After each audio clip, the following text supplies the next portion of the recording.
பெண் காவலர் குறித்து அவதூறாக பேசியதாக தொகுக்கப்பட்ட வழக்கில் கைதான சவுக்கு சங்கரை பேட்டி எடுத்த ரெட்பிக்ஸ் யூடியூப் சேனலின் எடிட்டர் ஃபெலிக்ஸ் ஜெரால்ட் கைது செய்யப்பட்டுள்ள நிலையில் அவரை இன்று காலை சென்னை அழைத்து வந்த போலீசார் திருச்சியில் வைத்து விசாரிக்கின்றனர்.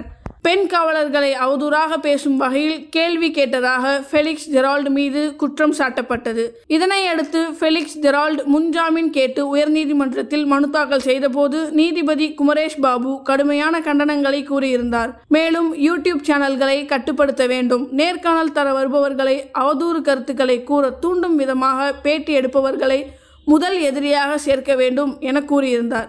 இதனையடுத்து ஜெரால்டின் முன்ஜாமீன் மனு குறித்து அடுத்த வாரம் பதிலளிக்க காவல்துறைக்கு உத்தரவிடப்பட்டது. நேற்று முன்தினம் அவர் கைது செய்யப்பட்டார். நேற்று வரை அவர் சென்னை அழைத்து வரப்படவில்லை. இதையடுத்து எனது கணவரை காணவில்லை எனவும் அவர் எங்கிருக்கிறார் என்பது தெரியவில்லை, உயிருக்கு ஆபத்து இருக்கிறது என ஃபெலிக்ஸ் ஜெரால்டின் மனைவி கண்ணீருடன் கூறியிருந்தார். மேலும் தனது கணவரை எங்கே வைத்திருக்கிறார்கள், எங்கே கொண்டு செல்கிறார்கள், என்ன செய்ய போகிறார்கள் என தெரியவில்லை. சவுக்கு சங்கரை போல எனது கணவர் உயிருக்கும் ஆபத்து ஏற்பட்டுள்ளது என வீடியோ ஒன்றை வெளியிட்டிருந்தார். அந்த வீடியோ வைரலான நிலையில் இன்று காலை ஃபெலிக்ஸ் ஜெரால்ட் சென்னை அழைத்து வரப்பட்டார்.